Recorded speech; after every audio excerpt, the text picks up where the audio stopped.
La historia de México tiene en su haber una innumerable cantidad de anécdotas protagonizadas por personas y grupos de personas inmersas en eventos que marcaron un antes y un después en el rumbo del país. Y gracias a ello, pasaron a ser recordados por quienes tenemos la oportunidad de aprender sobre sus actos realizados en vida, siendo sus nombres un referente inequívoco de los momentos en el tiempo en los que el país tuvo puntos cruciales que llevaron a ser a la historia como la conocemos. No obstante, además de héroes y villanos, también hay personajes rodeados no por un aura de lo bueno o lo malo, sino de una enigmática y misteriosa, fruto de una relación de extraños sucesos que, de no ser por la poquísima y a veces confusa evidencia existente, probablemente no serían más que un relato de leyenda, pero que gracias a lo inusual de su naturaleza lograron inmortalizarse para la posteridad. Es por ello que hoy nos embarcaremos en un viaje para conocer a 5 personas que pasaron a la historia de México bajo circunstancias misteriosas.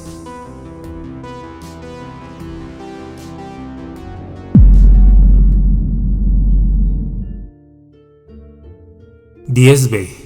Estas son las siglas asignadas a una serie de supuestos documentos filtrados desde los Estados Unidos a México durante la década de 1920. Y fue dicha clave la que se empleó como seudónimo para referirse a un presunto espía al servicio del gobierno mexicano en suelo estadounidense, quien entre las décadas de 1920 y 1930 habría filtrado más de 300 documentos y cerca de 7,000 memorándums que daban seguimiento a todo tipo de acciones y planes militares del país de las barras y las estrellas, los que podrían ser ejecutados en México, Centroamérica y el Caribe. Entre 1924 y 1928, Plutarco Elías Calles fue presidente de México. Y dicho periodo es también en donde 10B tuvo sus mayores hazañas, pues el gobierno de Calles, al haber establecido iniciativas que afectaban los intereses del norte, tales como la reforma agraria, reformas al artículo 27 en donde se involucraba el petróleo, la recepción de refugiados políticos, el reconocimiento y acercamiento con la Unión Soviética, y hasta la injerencia de México en apoyo al movimiento revolucionario de Augusto César Sandino en Nicaragua, le habían traído al gobierno callista una cierta enemistad con los Estados Unidos, país que ya había establecido una gran red de espías sobre el territorio mexicano a fin de averiguar los siguientes movimientos gubernamentales, acción que el gobierno de Calles devolvería apoyándose de una red de espías y agentes dobles en Estados Unidos. Sería el posible descubrimiento de los llamados planes de colores, y específicamente el llamado Plan Verde, en el cual se sugería una invasión a México y el derrocamiento de Calles, lo que terminaría convirtiendo en leyenda a él, la o los espías que filtraban todos estos documentos. Pues tras la filtración en febrero de 1927 del conocido Plan Verde por parte del 10B, Elías Calles, de manera cortés y burlona, notificó al gobierno estadounidense encabezado por Calvin Coolidge que ya tenía conocimiento de dicho plan, el cual presuntamente habría sido al menos sugerido por el entonces embajador de Estados Unidos en México, James Sheffield, y considerada como una posible opción por parte del secretario de Estado, Frank Billings Kellogg. Por lo que, a manera de estrategia, el gobierno de Calles habría enviado una copia de la documentación del Plan Verde a los Estados Unidos, ya que Calles mencionaba no haber solicitado dicha información. Según se cuenta, tras la enorme metida de pata de los estadounidenses, el embajador Sheffield, quien contaba con algunos antecedentes racistas y de menosprecio a las autoridades mexicanas, fue reemplazado por Dwight W. Morrow, conocido por mejorar las relaciones entre ambos países. Y además de ello, se realizaron otras acciones como dejar en claro que Estados Unidos se abstendría de cualquier intervención militar siempre y cuando México revelara el nombre de sus espías en suelo estadounidense. Cosa que hasta donde sabemos, el gobierno de Calles cumplió, no sin antes solicitar que sus agentes presos fuesen liberados y el resto no pudiera ser enjuiciado, lo cual se relata, los estadounidenses también cumplieron, teniendo como resultado adicional el establecimiento de una línea de comunicación directa entre Washington y la Ciudad de México. La última filtración del 10B se presume fue hecha el 23 de mayo de 1927, tras lo cual jamás se supo si este misterioso agente era un hombre, una mujer, un mexicano o un extranjero, o siquiera si se trataba de un solo agente o un seleccionado grupo de agentes de élite, llegando hasta nuestros días como un personaje casi de leyenda, del cual sabemos apenas nada.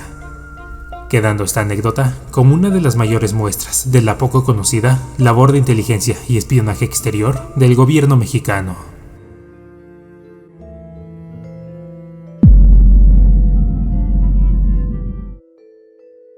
Del poblado del Triunfo, en el estado de Baja California Sur, llega la más que misteriosa, pero también triste historia de una pequeña niña que quizá por su gran intelecto o por cosas relacionadas a lo sobrenatural, su nombre se convirtió en sinónimo de leyenda. Winter Irinea Ojeda Ruller fue la hija del segundo matrimonio de una mujer de origen francés y de posición económica bien acomodada con un obrero mexicano. Desde pequeña, Winter mostró asombrosas habilidades intelectuales, pues a la edad de 4 años se conocía que la pequeña podía tanto leer fluidamente cualquier texto que le pusieran,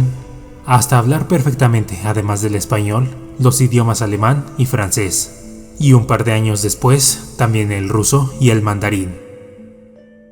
Desafortunadamente, no sería su gran intelecto lo que la gente notaría de la pequeña Winter, pues el hablar varios idiomas palidecía ante ciertas afirmaciones hechas por la niña, mismas que le atribuyeron supuestos poderes de clarividencia. Winter llegó a predecir, con mucha certeza, eventos funestos que ocurrieron en el poblado del Triunfo, desde la muerte prematura de uno de sus amiguitos, pasando por el fallecimiento de su propia abuela,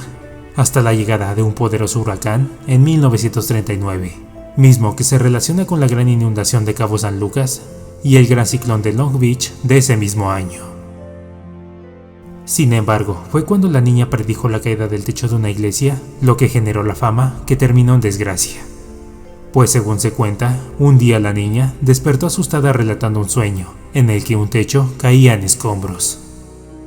A lo que sus padres, asustados, habrían salido de su casa a fin de proteger a su hija y a sí mismos, solo para darse cuenta que el techo de la iglesia del poblado había colapsado, dejando tras de sí algunas decenas de fallecidos y heridos. Por lo que los pobladores, después de enterarse de las predicciones funestas de la niña, comenzaron a tildarla de bruja y de tener pactos con demonios. Sus padres, preocupados, enviaron a la pequeña Winter lejos de casa con el fin de protegerla. Sin embargo, la ignorancia e ira de la población fue tal que en 1937, buscando acabar con la vida de la pequeña, incendiaron la casa de los padres de Winter pensando que la infanta estaba allí. Y por su parte los padres perdieron la vida en un linchamiento el mismo día del incendio. Winter y algunos de sus hermanos sobrevivieron, y exiliada habría viajado junto a uno de sus hermanos por Rusia, España, China y Japón, país en donde su hermano contrajo nupcias con una mujer de origen japonés, quien también instruyó a la pequeña Winter en algunas normas de la cultura japonesa. Con una edad de 6 años, el destino hizo que Winter y su hermano volvieran de nuevo al Triunfo. Sin embargo, ignoraron por completo que el nombre de Winter aún era recordado de mala manera en el poblado.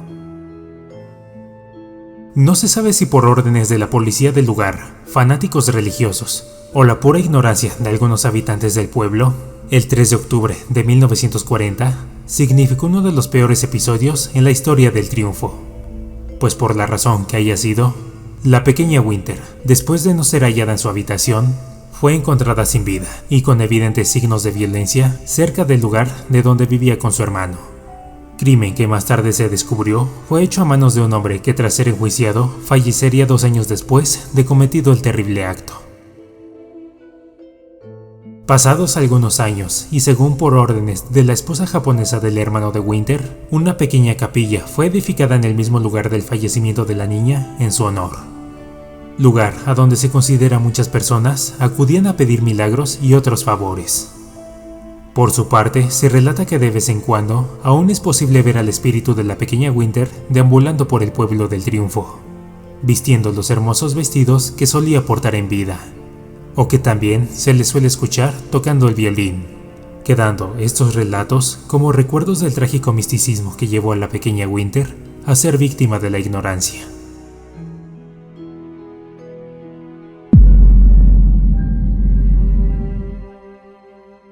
Bárbara Guerrero, mejor conocida como Pachita, Fue y continúa siendo considerada por muchos como la chamán más afamada y poderosa de la historia de México. Originaria de Chihuahua, Bárbara, ante la necesidad de haber vivido algunos de los periodos más difíciles de México durante las primeras décadas del siglo XX, mostró desde pequeña gran maestría en la medicina herbolaria. Sin embargo, es entre los años 60 y 70 cuando adquirió la fama por la que es conocida. Eran la conocida como Casa de las Brujas, ubicada en la colonia Roma de la Ciudad de México, en donde multitud de intelectuales, celebridades y hasta políticos acudían para ser, según los rumores de la época, curados por las manos milagrosas de Pachita. Pues esta podía realizar desde limpias, sanaciones y provocar viajes astrales, hasta cirugías para reponer algún órgano dañado o eliminar alguna enfermedad, sea cual fuere y sin importar lo avanzado o la gravedad de la misma. Algunos estudiosos documentaron haber visto en carne propia cómo Pachita realizaba hazañas fuera de toda lógica científica conocida e incluso de la mística, pues la curandera, con nada más que un cuchillo viejo, era capaz de realizar cirugías complejas y materializar de la nada órganos sanos para su trasplante a los pacientes que atendía. Mismos que, por si fuera poco, también sanaba de las heridas de las cirugías simplemente colocando sus manos sobre la parte operada, para después no dejar rastro alguno sobre la piel de los pacientes tras una cirugía corporal. Algunos estudiosos, como el desaparecido Jacobo Greenberg, relataron que Bárbara Guerrero poseía un nivel de conciencia tan grande que le permitía de cierta forma manipular la realidad, obteniendo así control sobre la materia y la energía, llevándola a conseguir hazañas como crear órganos perfectamente sanos y funcionales de la nada, y también cerrar heridas sin dejar cicatrices. Dones que Pachita atribuía a Dios y al espíritu del antiguo Hueytlatoani Cuauhtémoc, quien, según palabras de la propia Pachita, la poseía para conseguir sanar a sus pacientes. Bárbara Guerrero murió el 29 de abril de 1979 en la Ciudad de México, y a pesar de que sus dones fueron estudiados por intelectuales y expertos de la época, sus habilidades místicas continúan siendo tema de debate en la actualidad por algunos miembros de la comunidad científica y aún de la mística. No obstante, no hay duda alguna de que gracias al misterio de su trabajo, y más que nada a su persona misma, Pachita es una de las personas más increíbles de la historia de México, de quien a día de hoy no se tiene registro alguno de otra persona que iguale las asombrosas habilidades que se le atribuyeron en vida.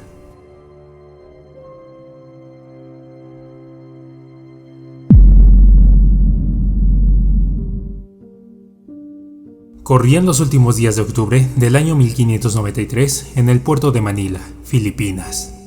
Habían pasado solo algunas horas tras el deceso a manos de unos remeros de origen chino de Gómez Pérez Dasmariñas, gobernador de Filipinas. Por lo que mientras elegía a un nuevo gobernador, el ambiente en Manila era muy tenso, y cuenta de ello lo dio el soldado Gil Pérez, quien, haciendo su guardia del día 24 de octubre en la Plaza de Armas y Palacio de la Capitanía General de Filipinas, y ya acosado por el cansancio, decidió tomar un pequeño descanso para poder continuar con su labor. Quizá una siesta de unos segundos, unos minutos o un par de horas. Sea como fuere, al despertar Gil Pérez se dio cuenta que el lugar donde despertó no era la Plaza de Manila o algún otro lugar de Filipinas que él reconociera. Tras deambular por lo que parecía ser una gran ciudad, los guardias de la misma notaron el peculiar uniforme de Pérez, y tras cuestionarle al extrañado soldado de dónde provenía y a qué se dedicaba, los soldados le explicaron a Gil Pérez que se encontraba en la Plaza Mayor de la Ciudad de México, capital del Virreinato de la Nueva España. Y ni tardos ni perezosos, los guardias procedieron a arrestar a Gil Pérez bajo el cargo de deserción. Llevado ante la Inquisición y la justicia del virreinato, Gil relataba las cosas tal y como le habían ocurrido, que él simplemente había decidido tomar un descanso tras la extenuante guardia que le habían encomendado a él y a sus compañeros a causa del fallecimiento del gobernador de Filipinas, y que al despertar había despertado en la Nueva España. Tomemos en cuenta que entre Filipinas y la Ciudad de México existen más de 14.000 kilómetros de distancia, y para la época, aún con los navíos y carretas más veloces, Realizar una travesía así tomaría cuando menos 2 meses. Por lo que obviamente a Gil Pérez, además de ser acusado de desertor, también se le atribuyó su caso como obra del demonio. Encarcelado y prácticamente condenado a morir en prisión, se relata que Gil Pérez aún contaba incrédulo lo que le había sucedido a guardias y a algunos curiosos que iban a visitarlo para conocer su caso. Sin embargo, tras 60 días de encarcelamiento, en un giro inesperado, Gil recuperaría su libertad. Pues después de que un navío mercante proveniente de Filipinas trajera las noticias del fallecimiento del gobernador, se cuenta que uno de los tripulantes supo de la noticia del soldado Gil Pérez, y tras reconocerlo como su antiguo y desaparecido compañero de armas desde hacía un par de meses, a las autoridades virreinales no les quedó de otra más que liberar al soldado y permitirle así volver a Filipinas, aún a pesar de lo inusual de su caso. Por la época de este suceso, existe poca documentación que dé 100% de fiabilidad a este caso.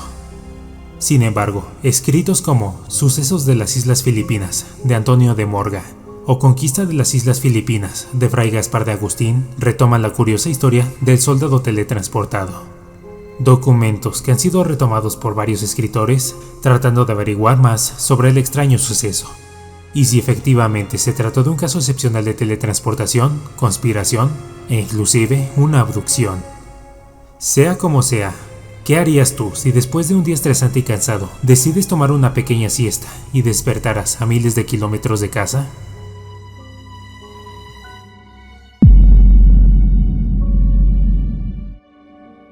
Este es quizá el caso más curioso y tramposo de la lista, pues se trata de una persona que formó durante la Nueva España parte importante de los antiguos territorios perdidos de Texas, Arizona y Nuevo México, actual Estados Unidos. Y porque además también este personaje no solo no estuvo en México, sino que también jamás pisó el continente americano. María Coronel y Arana, mejor conocida como Sor María de Jesús de Ágreda, fue una abadesa española del convento de las Madres Concepcionistas de Ágreda, en la actual provincia de Soria, España,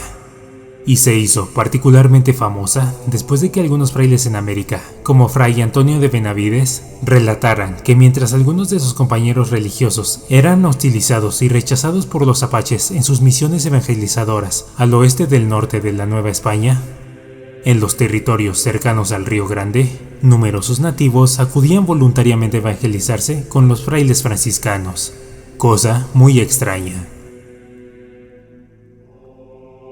Según se cuenta, entre los años 1625 y 1630, principalmente la tribu nativa de los Jumanos daban cuenta de una serie de apariciones casi fantasmales de una mujer joven, hermosa, de tez clara, y que llevaba por vestimenta un manto azul que cubría todo su cuerpo. Aparición que sorprendentemente hablaba sin problemas la lengua de los nativos, y por medio de la cual aquella aparición los instruyó en algunas normas cristianas, además de avisarles sobre la llegada de los misioneros franciscanos, encomendando a los nativos a evangelizarse y ser bautizados. Algunos frailes, como el ya mencionado Antonio Benavides, intrigados por los relatos de los nativos, volvieron a España buscando respuestas. En un principio, se pensó que las apariciones correspondían a Sor Luisa de la Ascensión, a quien se le atribuyen algunos milagros. Sin embargo, los nativos, después de ver retratos de Sor Luisa, rechazaron que se tratara de ella, hasta que posteriormente se supo de las habilidades de bilocación de Sor María de Ágreda, perteneciente en aquel entonces a la Orden de las Monjas Concepcionistas, quienes en la época solían vestir con hábitos de color azul. Los franciscanos en numerosas ocasiones interrogaron a Sor María de Ágreda, quien según los propios franciscanos que ya habían estado en América, describía con gran exactitud los territorios al noreste de la Nueva España, especialmente los cercanos al Río Grande y otros como el Río Concho. Por otra parte, también fue precisa al contar sobre la apariencia física, algunas cuestiones culturales, y más que nada los tatuajes corporales que algunas tribus como los Jumanos se realizaban, cosa que la monja jamás podría haber sabido, pues nunca abandonó su claustro. Sor María relataba que esas visiones las obtenía durante los periodos de trance en sus procesos de oración, y era en estos episodios en donde Sor María se trasladaba a lugares con plantas, animales, paisajes y gente que no conocía, pero con los que interactuó en al menos unas 500 ocasiones bajo la misión de encaminarlos a su fe religiosa. Derivado de lo extraño de estos sucesos, Sor María fue sometida a juicio en 2 ocasiones por la Inquisición, bajo la sospecha de brujería y cosas relacionadas. Sin embargo, en ambos procesos salió absuelta. Posteriormente, y ya con su fama de bilocación, fue contactada por el rey Felipe IV para servir como consejera. En un principio, solo para colaborar durante la Guerra de Cataluña o Guerra de los Segadores. Sin embargo, era tan particular la habilidad y conocimiento de la religiosa que logró guiar también al rey en aspectos de la política, economía y la misma vida privada del monarca. Pues en algunas misivas, la religiosa dio relación de visiones sobre los fallecimientos de la reina y esposa de Felipe, Isabel de Borbón, del heredero a la corona, el príncipe Baltasar Carlos, y la caída del duque de Olivares. Cosas que la llevaron a ser juzgada nuevamente por la Inquisición, saliendo absuelta una vez más. Sor María de Jesús de Ágreda falleció en su convento el 24 de mayo de 1665, iniciándose su proceso de beatificación en 1673. Esto gracias a sus habilidades de bilocación, la evangelización de algunos miles de nativos humanos en América y una larga relación de más de 20 años como consejera del rey, siendo a día de hoy uno de los personajes religiosos más enigmáticos de la historia, considerada por muchos como una bien documentada y muestra auténtica de la existencia de fenómenos como la bilocación o de fenómenos sobrenaturales como el doppelganger, convirtiendo a Sor María de Jesús de Ágreda en uno de los personajes más enigmáticos de la fe católica.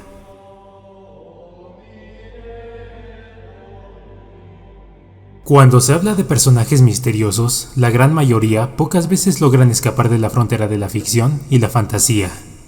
Sin embargo, y como hemos visto a lo largo de este video, existen un puñado de personas cuyas pocas o muchas cosas excepcionales que hicieron en vida cuentan con cierta documentación que de cierta forma parecen respaldar aquellos hechos extraños que envuelven a estos personajes de la historia. Hechos que de no ser por una poquísima evidencia no pasarían de ser meras fábulas o un cuento, pero que gracias a lo extraño de los sucesos que los envuelven, fueron las propias personas de sus épocas, quienes viendo lo extraordinario de los nombres y eventos misteriosos de esos sujetos, decidieron documentar y conservar lo más que pudieran sobre esas anécdotas, asegurándose de que no quedaran en el olvido ni fuesen considerados como una mentira. Eventos que aún en nuestros días no han encontrado y seguramente no encontrarán una respuesta clara. Cuéntame, ¿qué opinión tienes acerca de los personajes de esta lista? ¿Conocías alguno y las historias por las que son recordados? ¿Sabes de algún otro personaje cercano a la historia de México que haya sido protagonista de fenómenos extraños? Como siempre, puedes dejar tu respuesta en la caja de los comentarios. Si el video te gustó, pulsa el pulgar arriba y compártelo con un amigo. Suscríbete y activa la campana para recibir notificaciones en cada nuevo video. Sígueme en mis redes sociales para más contenido. Y recuerda que el mayor de todos los misterios es el ser humano. Esto ha sido, después de un largo periodo fuera del canal, Raiden John para todos ustedes. Y sin más que decir, estamos de vuelta y ya nos veremos en la próxima.